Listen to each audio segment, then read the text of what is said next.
బంధువులు బట్టి, మన పిల్లల్ని బట్టి కాకుండా మనం దేన్ని బట్టి ఆనందించాలి? మన బలం ఎవరైనా అనుకోవాలండి, ఆ బలం ఇక్కడ దొరికిద్ది అక్కడ దొరికిద్ది అని చెప్పేసి అనకుండా నా దేవుడే నా బలం. దావీదు మహారాజు చెప్తున్నాడు, యెహోవా నా బలమా, నేను నిన్ను ప్రేమిస్తున్నాను అంటున్నాడు. ప్రభువుకి యెహోవాయే నా బలం అని ఎవరు చెప్తున్నారండి? హబక్కూకు గారు చెప్తున్నారండి.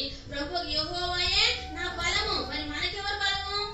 మనకెవరు బలము? మనకు కూడా మన ప్రభు అయినటువంటి యేసుక్రీస్తు వారే బలం. ఆయనే బలం ఇచ్చే దేవుడు, ఆయనే శక్తి ఇచ్చే దేవుడు, ఆయనే ఆరోగ్యం ఇచ్చే దేవుడు. కాబట్టి ఇంకేమో చెప్తున్నాడు, ఆయన నా కాళ్ళను లేడి కాళ్ళ వలే చేయండి కదా. ఎలాంటి కాళ్ళు? లేడి ఎలా నడిచింది? మెల్లిగా నడిచింది. ఇట్లా నడిచిందా? అలా నడవు కదా. ఇక్కడ అడిగేసిందంటే అక్కడ ఎక్కడో వేసింది కదా.